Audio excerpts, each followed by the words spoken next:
Welcome back to the No Hair, All Heart podcast. I'm Mookie Spitz, and I'm reading aloud from Jonnie Fazooliei and the Transfinite Reality Engine. We are exploring the thrills and spills of Penny Pitz. Welcome to the next section, Doomscroll Roll Call. Last on our list, and certainly least, Jonnie Fazooliei, an epic piece of work. Her team's background research reveals a brazen exhibitionist with disdain for convention and success, it seems.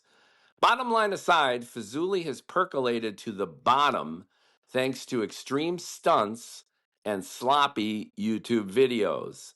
His shtick is selling himself as a quirky inventor, his startups never starting. Along the way, this Jonnie person somehow skirts the boundary between bona fide credibility and abject failure. Seems the bigger and harder he falls, the more lives are bequeathed to him. Coming to Penny's mind is Hugh, a vacuous classmate from elementary school who had zero discernible charm or skills, except for everyone wanting to be his friend. Jonnie is not him. Jonnie is instead an unnerving freak everyone tries to avoid, yet for unknown reasons keeps running into. He's annoying until becoming a habit, and with enough repetition, an addiction. Reactionaries from both sides in our polarized politics strive to become the worst version of themselves to piss off the people they hate. But this shyster seems to lack any discernible agenda. Fazoolie naturally falls into the gap created by the healthiest, wealthiest, best educated, and safest society in human history, constantly complaining about how fucked up everything is. Poster child and meme coin of our era, Jonnie is maniacally driven to the point he accomplishes nothing, and is morally reprehensible to the point he makes everyone else feel guilty. In that sense, Jonnie Fazooliei embodies the worst aspects of our best qualities and the best qualities of our worst ones. He's much more and far less than similar dirtbags, not sure why. As the designated connuntio oppositorum of algorithm jockeys, Jonnie Fazooliei is ambulatory schizophrenia, a blend of charismatic blowhard, likable asshole, and white trash dandy. That's the Tuck team's take, at least. By the looks of him, though, Jonnie is just another sharp-dressed, sweet-talking con man. A kaleidoscopic funhouse mirror of irreverence, he beguiles her. Her first boss, SBG, was the ultimate dorky winner, who turned out to be the biggest loser. In contrast, this tool Fazoolie seems like a write-off, while somehow still exuding a triumphant vibe. Doesn't matter who you are or where you come from these days, the only viable metrics are being rich, right, and rizzy. Nobody has it all, but 2 out of 3 gets you onto Penny's list. That officially disqualifies Jonnie, who's not even wrong, and leaves behind a trail of business flops. Why he appeals to Penny befuddles and entices her, and she hasn't even met this loser yet. A moment of doubt after a lifetime of uncertainty compels self-evaluation. Come on, what does she find alluring about a guy speed eating the entire KFC menu while hang gliding? Even worse, he posted all on social media. More to boast about than monetize. He considers outrage an accomplishment, and any reaction, however negative or self-deprecatory, a win. Penny's own short, meteoric career has in parallel absorbed the now ubiquitous anti-establishment zeitgeist. Born entitled, she's most skeptical of the elites. Truth turning to illusion, who's next? Maybe this asshole.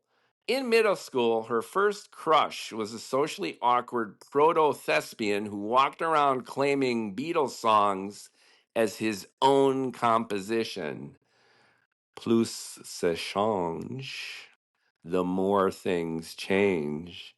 Her excuse to even bother interviewing this Fazoolie fool is economy of scale. She's still in Chicago after conducting a couple other nominee chats, and Johnny's on her way to Ord. Really, though? Boredom, her biggest burden, she wonders if most, if not all of her problems are self-created, mere byproducts of bougie entitlement and an allergy to bone-crushing banality. A fiery contrarian surrounded by leaking douchebags, Penny now believes the universe will give her a break when she figures out how to break the universe. Interviewing an idiot might help. Guilt strikes, followed by regret. The typical reaction formation whenever she feels defiant. Akin to her repressed sexuality, she only lets herself be naughty as an invitation, then a dismissal. Feeling spiteful and magnanimous, Penny starts by generating a crafty AI image, that of J. James Jonason sitting naked on a toilet perched atop the Burj Khalifa reading one of her articles. Heights fascinate and freak her out. Their implicit danger, that of a loaded weapon or drunken date. Poised between life and death, a second from safety or peril, Penny gasps from the intense rush. She has a big crutch on Alex Landau, who climbed the world's tallest building alongside veteran skyscraper jock Alain Robert. French people indulge her vanity and fear, the seen and the unseen. Listen to me, don't listen to me, she sings along to Bowie and Lennon's Fab collab hit. Talk to me, don't talk to me. Dance with me, don't dance with me. No! Beep, beep, beep, beep.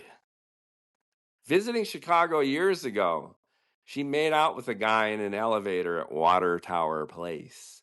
Oprah came in, resplendent in her full-length mink coat, rolling her eyes.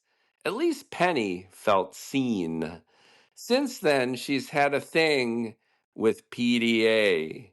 Exhibitionism not her thing. She sometimes wonder why she loves to do exactly that.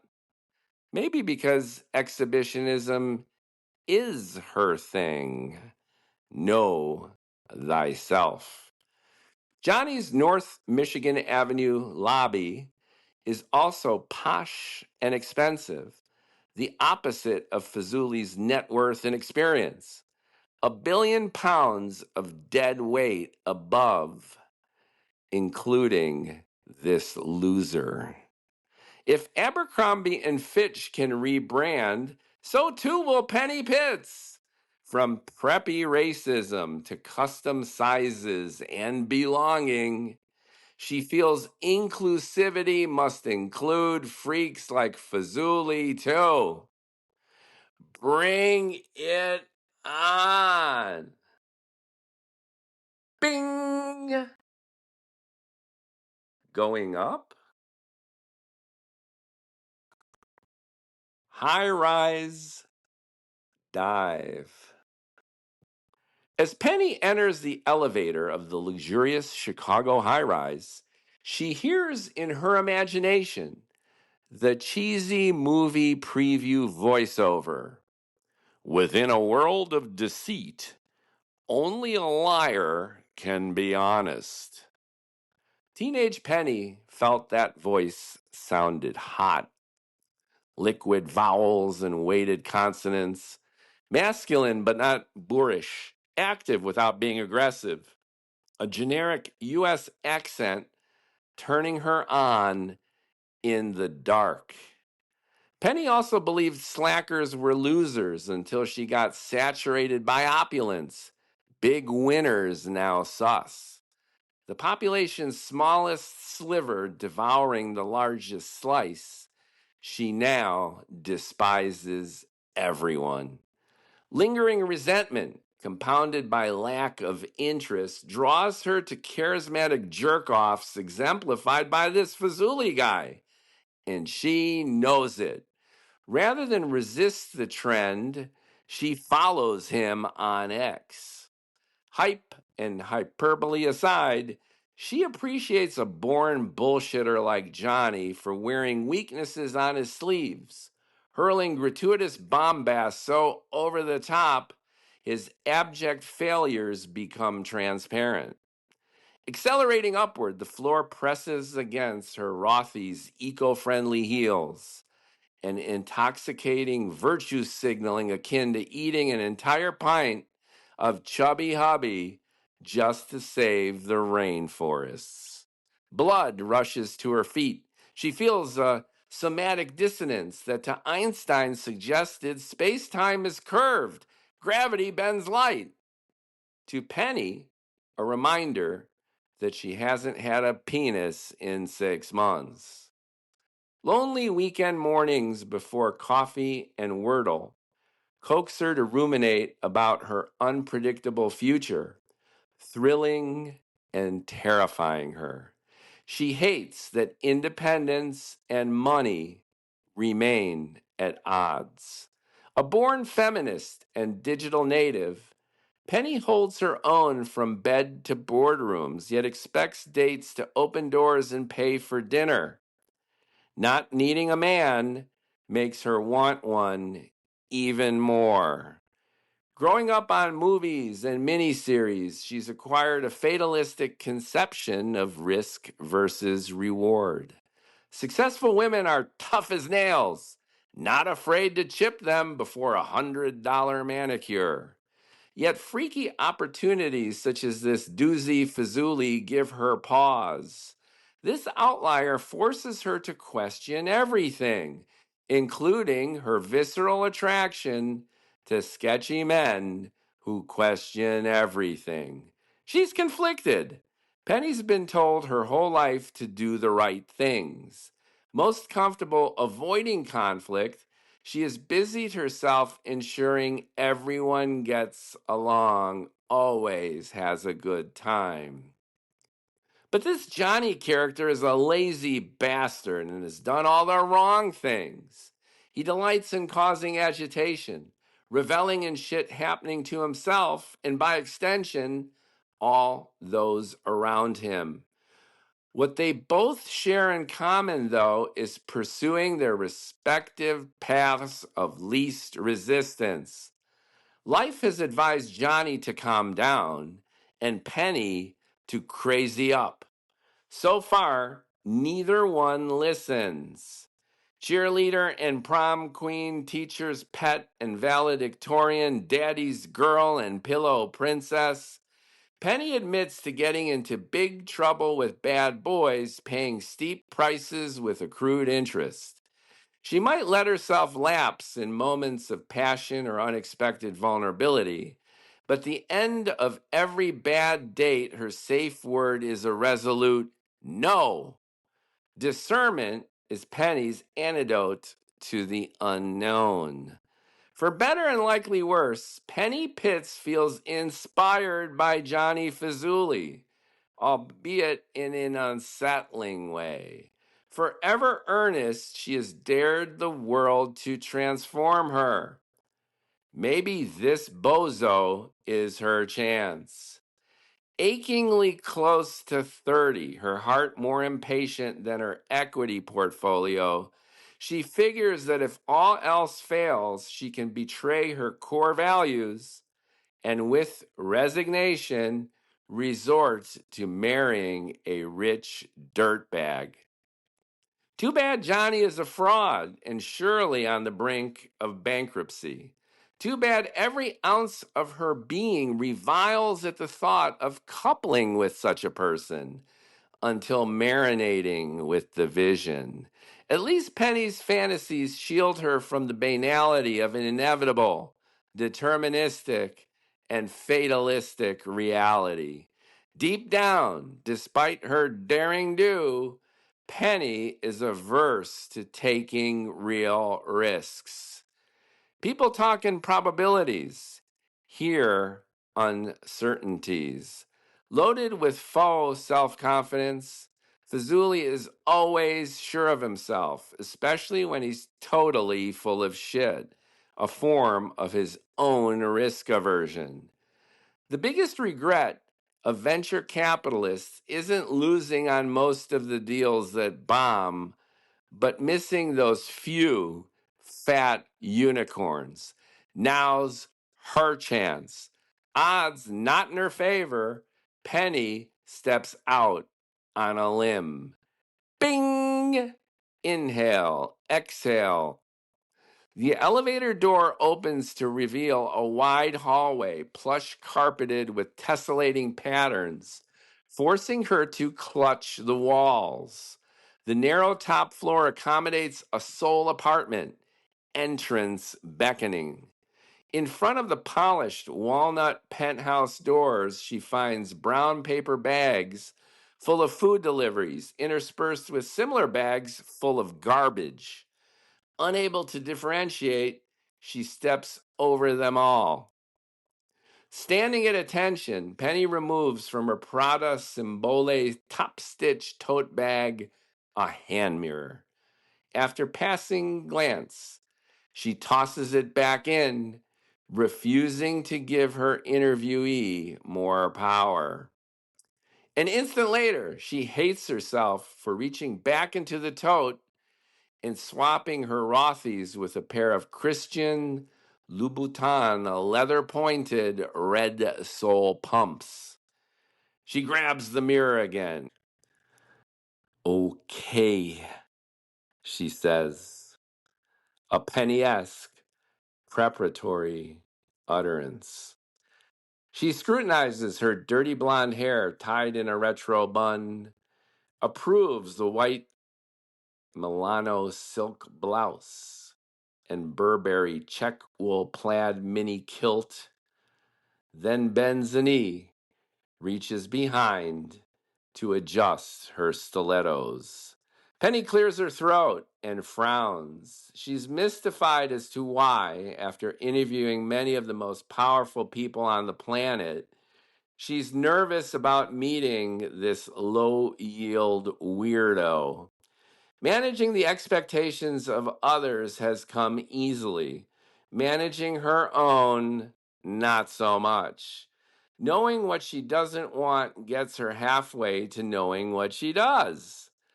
Time to step over the brink. Knock, knock. Who's there? Calls out a voice with his distinct Chicago accent. Dare pronounced with the stopping flourish. A question sounding like an answer. The answer wrong, but somehow okay. Penny! Penny who? Penny, for my thoughts. What? That's who is who. Is this really you? Who? You know who. She's reminded of the office dorks in Jersey City, but feels insufficiently prepped. She's also reminded that the entire Thrillionaire list and this interview were her ideas. Go figure. For an instant, her entire existence feels drained of all meaning and purpose. The feeling passes when she remembers her mother's birthday and makes a note to buy flowers on her return. Where were we? The massive double doors swing open to reveal a 6'8" plus, gangly, blonde, and blue-eyed character towering over her. his long arms outstretched. He envelops her, ushers her inside. Come on in, he insists.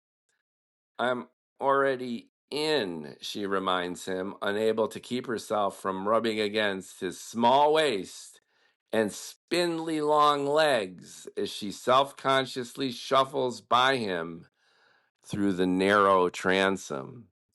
A tilt upward of her neck directs her line of sight to Johnny's enormous bouffant of peroxide blonde hair.